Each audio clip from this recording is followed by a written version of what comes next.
On this episode of the Star Trek Universe podcast, we are not talking about just one episode of Star Trek Lower Decks. We are talking about three: Terminal Provocations, Much Ado About Boimler, and Veritas. Right after these commercials, or a commercial that we have no control over. It's a veritable cornucopia of episodes.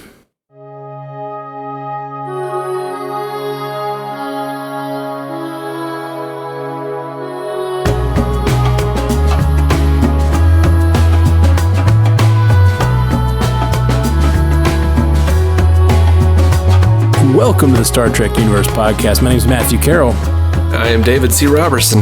Dave. Oh, buddy. It feels good to slide back into the warm waters of the jacuzzi that is Star Trek Universe podcast. I don't want to ever hear you talk about sliding into anything. But don't you, though? No. All right, I'm going to slip out of some things and slide into some things. No.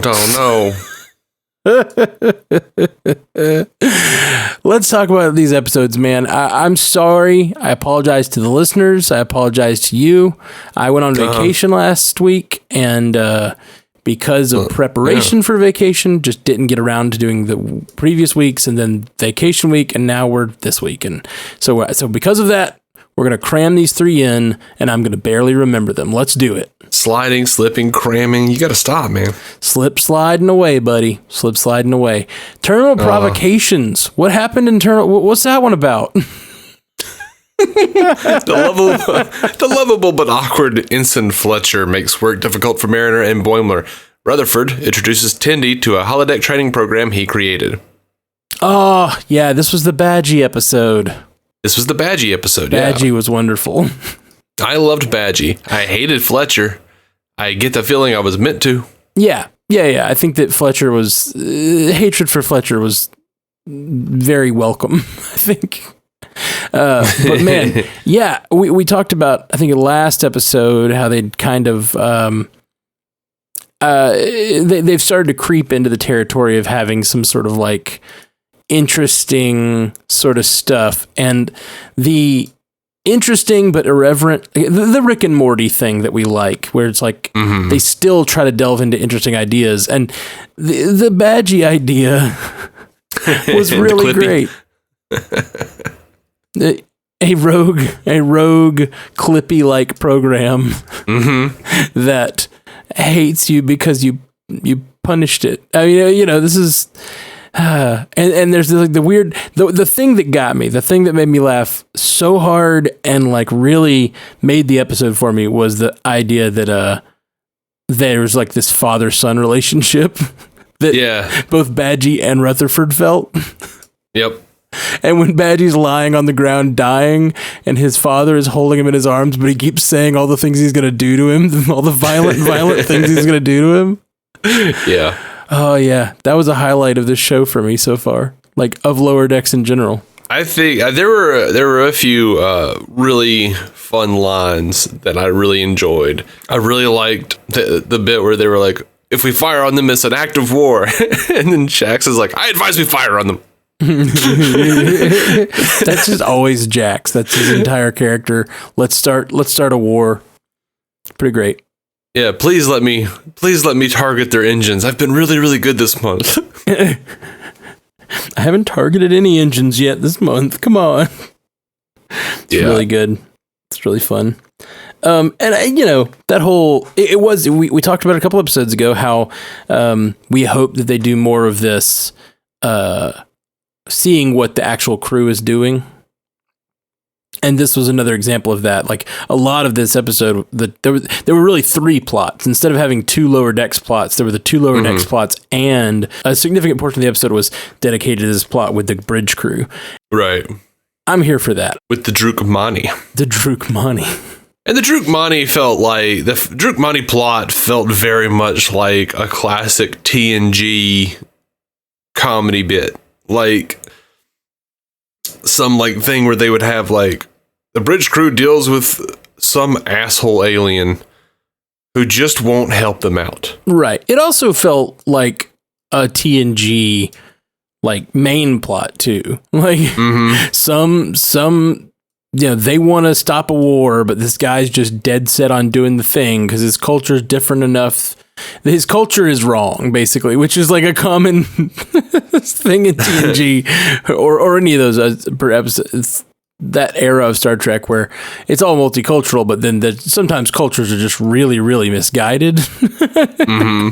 And that's kind of seemed like what this was. Yeah, I love the bit where he's just like the Drukmani captain is just like throwing trash into the ship.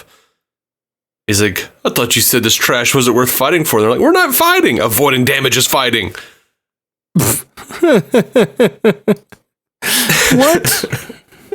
Avoiding damage is fighting is not even a thing. But of course, the main episode here was about this other Lower Decks character that we've never seen before. Like, I could tell when he showed up, I was like, well, he's gonna be gone by the end of the episode. Oh, absolutely. And they hung a lantern on that pretty hard, man. Yeah, totally. I liked it. It's like we've never seen him before, and then suddenly he's like a main part of the group. I was like, yeah, well, he's gone soon. Yep. He's promoted and gone. And we're all glad for it. Mm-hmm.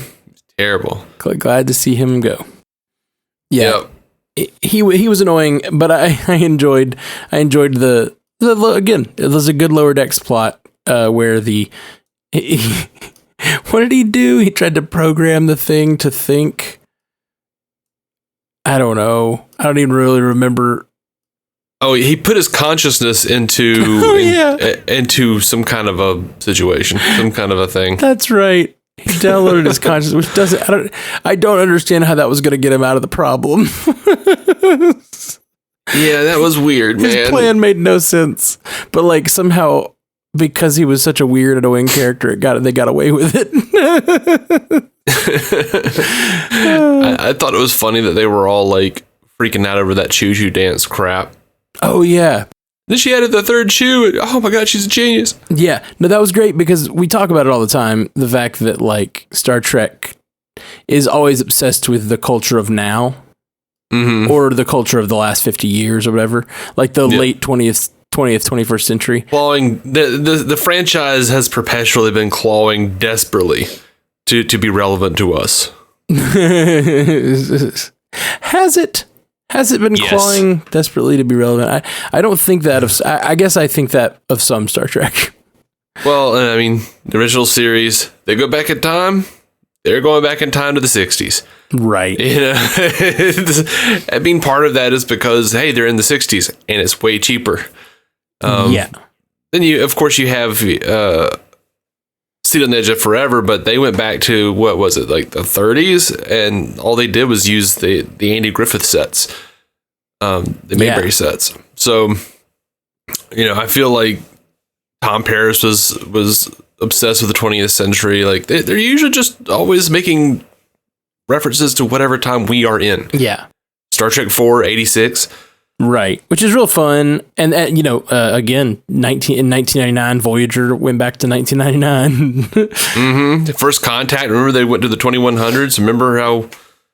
Yeah, that 2100s where we were living? Yeah, remember that World War III wasteland that we were hanging out in, listening to Magic Carpet Ride? It's not, this isn't even political, but in a... Sounds like it's gonna be. In the friggin'... Wait. How many people do they say die in the World War III? I don't remember. It's either 500 million or 500,000. I can't remember. I don't remember. Anyway, we're like coronavirus is like almost like is nearing closer and closer to killing the number of people that like World War III was supposed to in Star Trek. That was supposed to bring us all together to this utopia. So maybe that'll happen. The X factor is we need the Vulcans. Right. We need the Vulcans to show up and give us replicator technology. No, that won't happen. Look, man, we're not there yet. Yeah, I think you're right. I think you're clearly right. We're not there yet. Nobody's gonna save us. How can we prove ourselves to the Vulcans? I feel like a real archer right now. Okay, let's let's talk about the next one. What's the other episode we missed that 2 weeks ago or whatever? No, hold on. Before we jump to the next episode, I've got to mention. I love it when this show or any show does Simpsons-esque humor, and I feel like there was a couple of bits. One was the "I advise we fire on them" that I've already mentioned. Mm-hmm. That just feels very Simpsons. There was a bit with Badgie and Tindy where he's like, "Fun fact, I'm gonna rip your eyes out." She's like, "That fact wasn't fun." That's very Simpsons. That fact wasn't fun. That fact wasn't fun. That's Critic, man. Yeah, I know. If they'd repeated it in a more exasperated voice, it would have been the Critic, which is pretty similar to Simpsons most of the time. I love that show too. Yeah, I did too. I loved Badgie trying to get up that mountain or up the stairs. He's like, "Hope you're ready to die. Just as soon as I get up there, gonna kill you." They're like, Tindy goes, "Oh, poor little guy's really having trouble with those stairs. You got this, Badgie." Yeah, Lower Decks is really pulling it off, and I'm impressed because like we keep mentioning in the same breath as Rick and Morty, but you're right. Like it also is finding its footing in the Simpsons type of humor.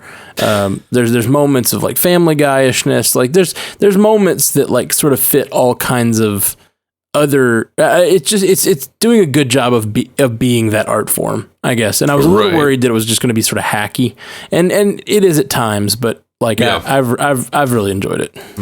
Yeah, and the thing I really liked about Tindy like rooting for Badgie and then going like, "Wait, what the hell am I doing?" is because that was totally like they nailed it. That was totally how I was feeling as a viewer. I was just like, "Oh, this poor little guy, look at him. He's struggling." Mm-hmm. Like, Dave, remember he's trying to murder them. Oh yeah. Oh right, murder. Oh, the murder. Mm-hmm. Like Bugs Bunny said it, man. Murder her. I don't know what that is from. It's Bugs Bunny. I don't know. Like, but he says it like, "Oh goodness." He goes, "Oh, murder her." Weird Bugs Bunny. All right, let's talk about much ado about Boimler. Yeah, man. So what happens in this one? Mariner tries to impress her best friend from Starfleet Academy, who is now a visiting captain. Boimler is sent to a Starfleet medical ship after a transporter accident puts him out of phase. Oh yeah, that was a fun one. That was a good one. That was pretty good. Yeah, pretty good. Yeah, I hated the new captain's dick friends. They didn't bother me because like she was being kind of an asshole by being such a shitty officer when she's needed.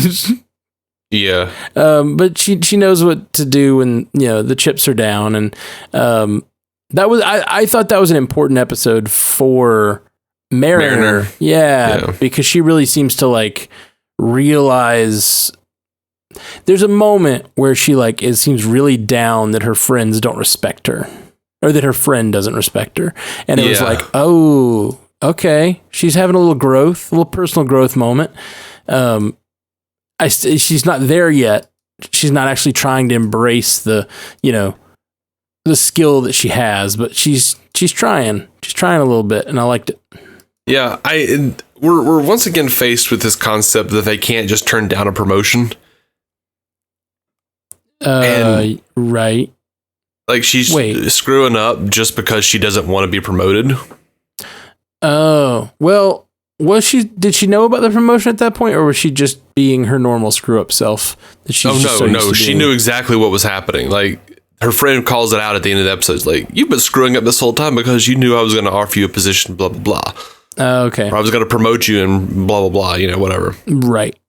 So like, I don't know, like, I feel like it's still ambiguous whether or not they're saying that promotion is mandatory if bestowed upon you. I do want. I don't know. I would like to see Mariner grow as a person.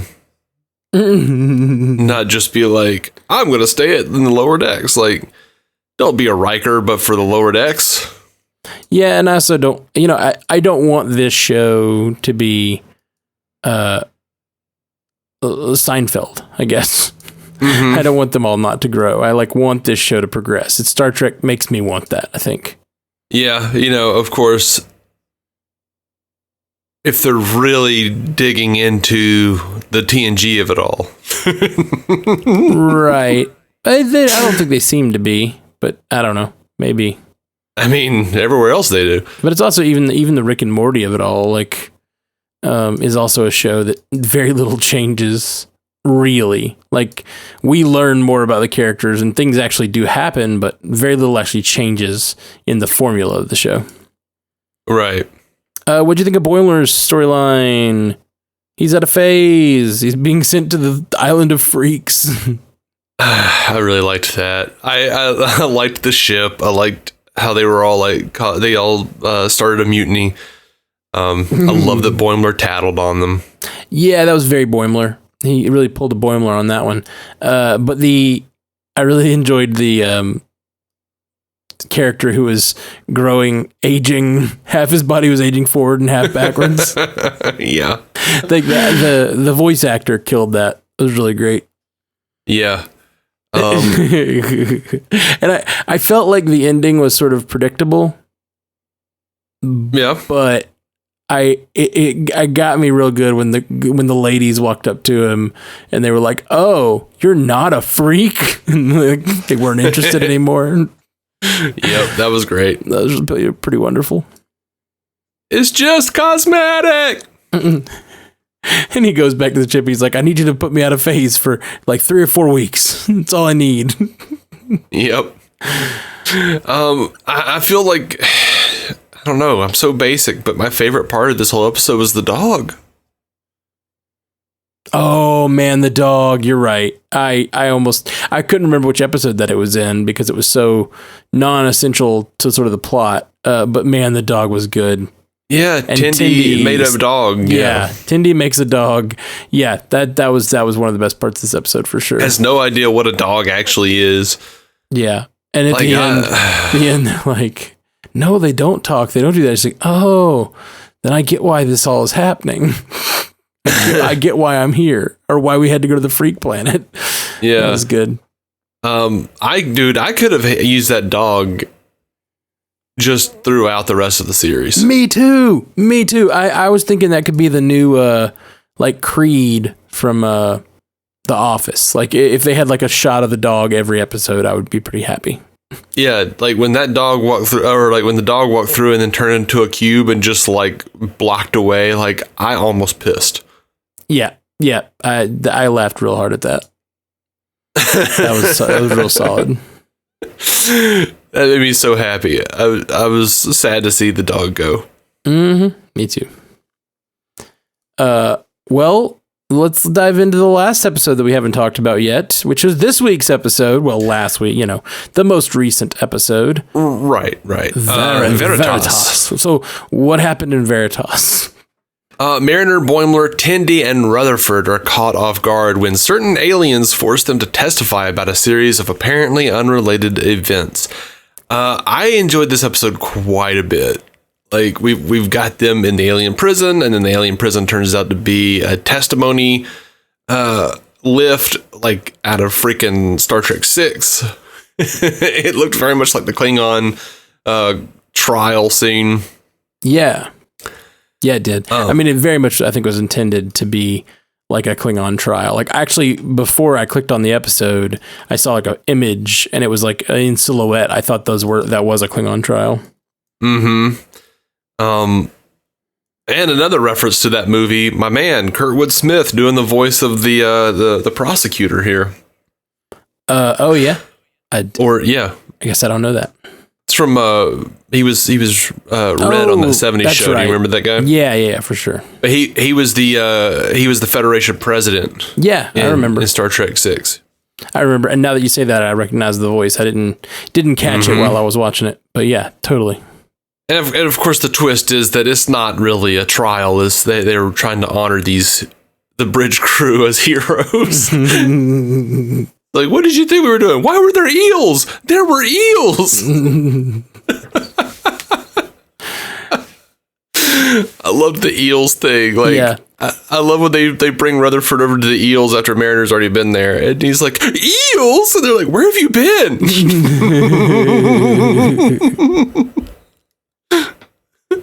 Yeah. That was a wonderful episode. And Tindy's whole thing where she's traveling around with that, like, whatever Black Ops unit. Yeah. Like, even though she was, I love when she beats everybody over. They're like, she's the cleaner. We thought she was just supposed to get us out of here. Mm-hmm. I really love the Black Ops thing, because there's this consistent notion within the 24th century stuff, and I guess in Enterprise as well.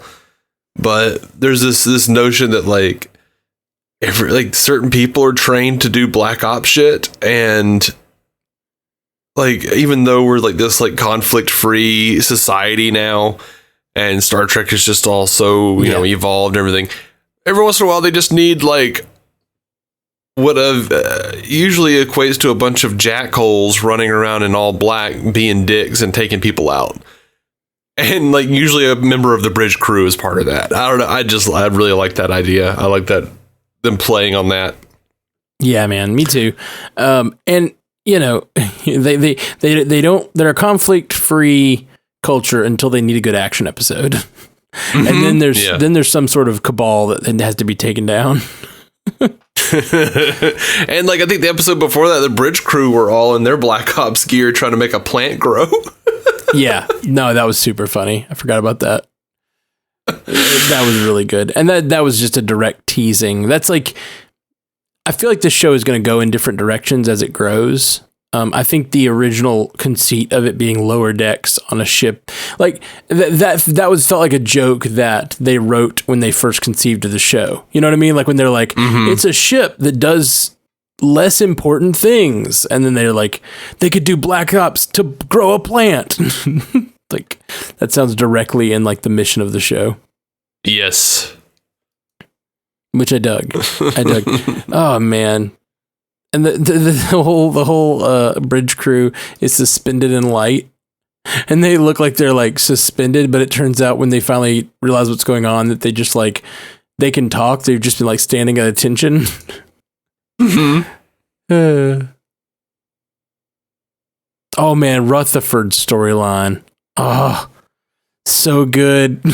His implant kept glitching out, and he kept forgetting moments. Yes. That was all when fantastic. He was being attacked by whatever he's being attacked by. Gorn. He's at the Gorn wedding. The Gorn wedding. I think that was such a random bullshit thing. He's being attacked by Gorn, and he goes, implant. He starts tapping on the implant, even though that doesn't transport him. It just makes him lose time. So, like, it's just a complete misunderstanding of what's going on. He's like I don't want to deal with this anymore. He's treating it like it's Quantum Leap or something. Like, I gotta leap out of this situation. Well, clearly the implant is more adept at doing things than he is. So he's just like, save me, implant. That's true. And then it wakes him up and he's like, still Gorn wedding.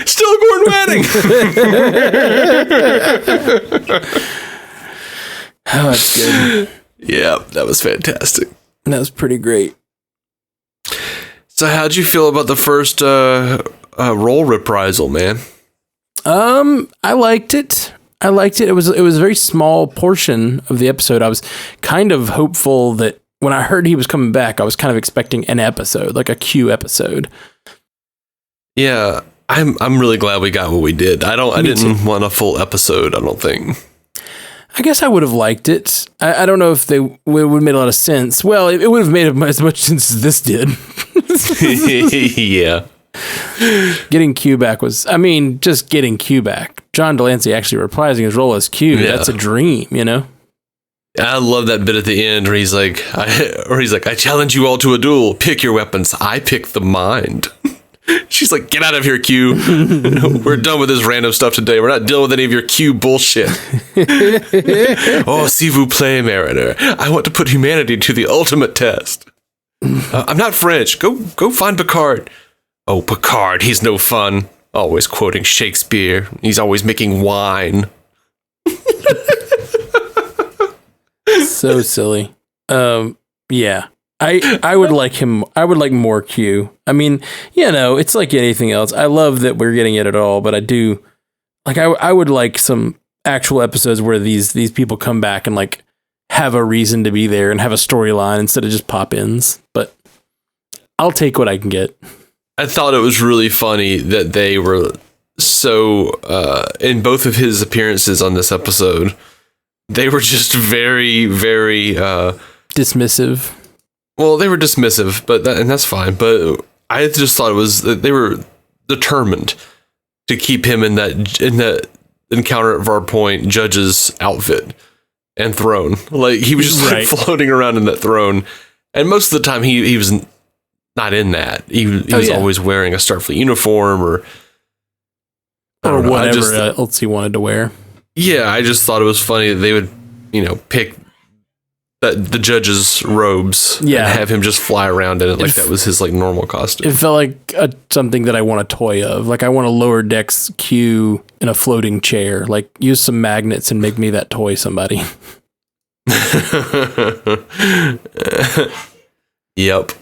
It's pretty great. Well, yeah, I feel like I like the show. I really do. Mm-hmm. I do feel like, especially this week, because I kind of watched these three all together.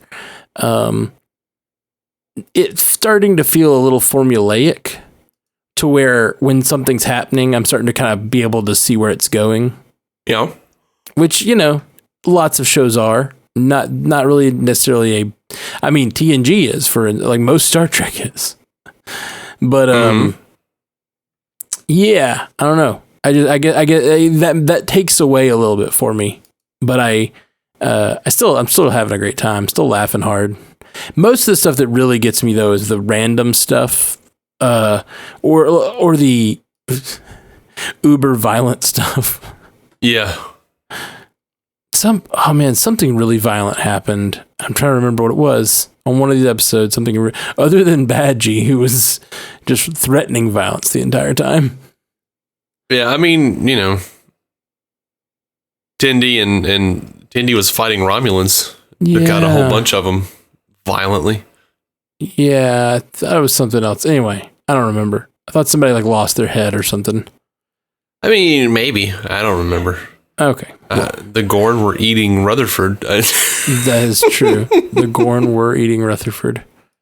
At the Gorn wedding. I want the dog back. I want the dog back. I do too, man. I do too. Maybe we'll get him back. Maybe he'll come back in a Starfleet uniform. Maybe. Yeah. All right. Well, any other points on those three episodes you want to talk about? I don't think so. Another thing that's happened since last we met were the Star Trek Day. Was there anything at all in Star Trek Day that you found interesting or new? Or I know you followed it a little closer than I did. I put together a news episode, but we didn't do it. So. Oh. Well, I didn't know you had one ready. I would have hopped on.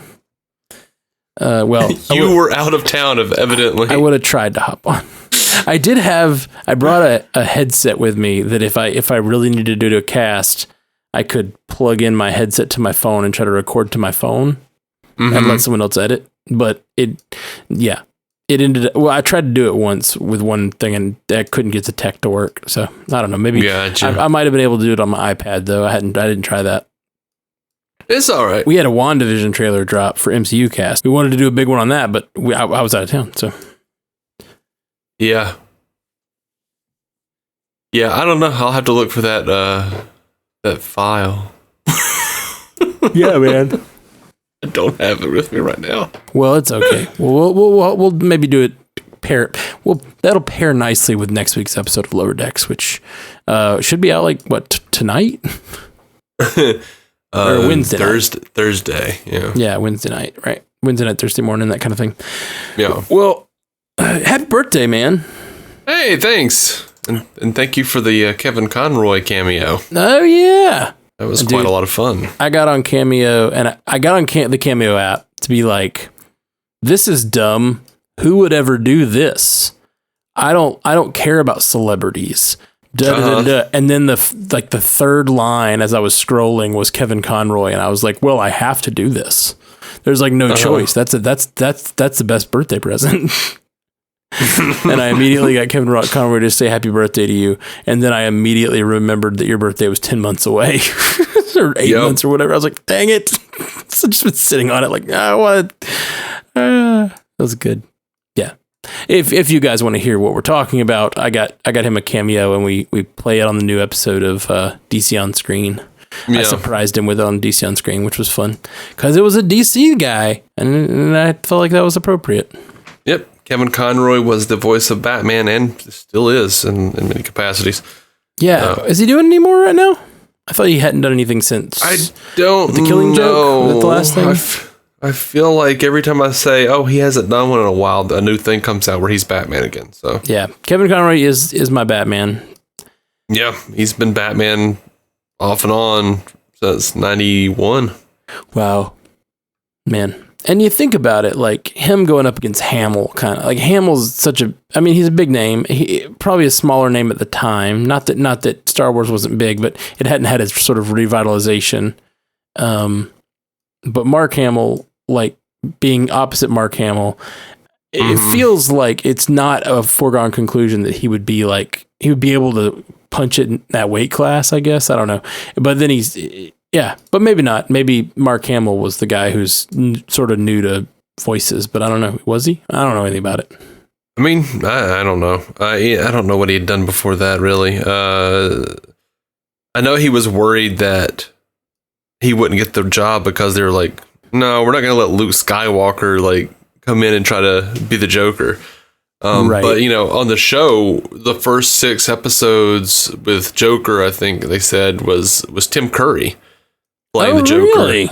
And he wasn't working out, and they decided to recast and brought in Mark Hamill. So the actual ones that aired were Tim Curry? Oh, okay. No, they redubbed him. Wow, I would love to hear that. Me too. Someone needs to release that. Release the Tim Curry cut. Right? Yeah, I would love to see that. Yeah, man. Sounds awesome. Love Tim Curry.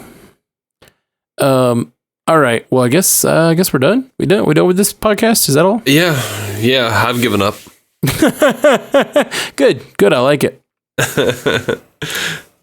You know why? Because I never get to clean the conference room. Oh my gosh, I did love there's like I don't know how to nerf pitch. Ha! Tell that to Spock and Spock. That seemed again. Okay, wait. I actually was curious about that line. Was she just calling 2 Vulcans Spocks?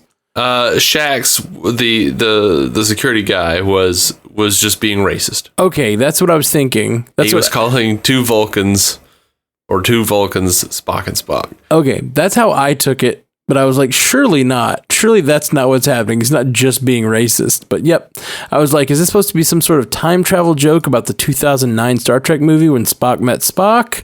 I'm a little confused. Like, I think I took it too deep. That racist old security guard. I'm enjoying his character more and more. They're really doing the Mr. Worf thing here. It's just they're playing him for an idiot who just wants to blast things. Yeah, they are. I like these Bajoran. That's kind of fun.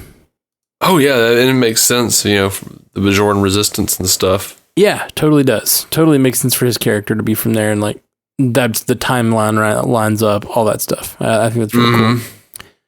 All right, well, I guess we'll talk to you guys in a couple days. Hopefully we can grab that new episode of Lower Decks earlier this week because I'm back in town, baby. Although this week is crazy, man. I got so much going on. We got freaking wedding. Well, here's the problem. So September, Like, okay, we're done talking about Star Trek. Probably, who knows? Our conversations drift back there naturally. So, if you feel like leaving, we're probably done with Star Trek.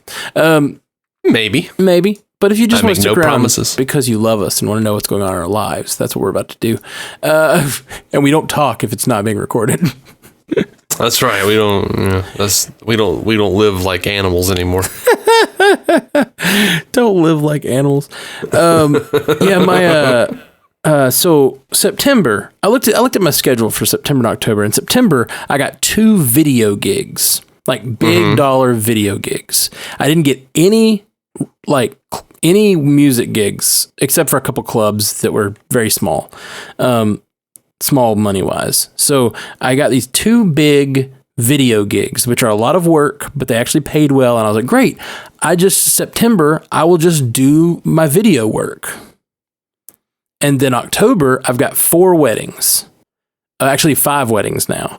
So I'll get my video work done, and then wedding season will start back up, and I'll devote myself to that. And then one of the videos got delayed, and the other one was already late in the month. So basically, both all the editing, which is what I do for the video company, all of the editing got pushed to October. Mm-hmm. So now I've got all this video editing, and I've got 5 weddings to plan, to do the music for and like prepare for, which is a ton of work. And then on top of that, I took a vacation that like got all my podcast stuff out of whack. So I'm like back and trying to like reorient everything, including what we're doing right now, which was catch up on Lower Decks. But yep. Crazy. And I've got Marvel's Avengers on PS4 that I can't stop playing. And that's a problem. That is a problem. Also, the debates tonight, the first Biden-Trump debate. And I have to watch that train wreck. It's really what it is. I think I'm good. Yeah, I hear that. I think that's probably wise. But I have to know what's up. I have to know. Yeah, I think you know what's up. We all know what's up. Yeah. Indeed. All right. You guys have a good one.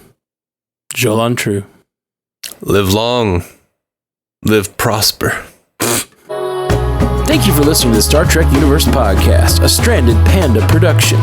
If you'd like to hear more from David C. Robertson, check out the DC On Screen podcast or maladjusted.tv for his web videos. If you'd like to hear more from Matthew Carroll, check out the Marvel Cinematic Universe podcast or listen to his music.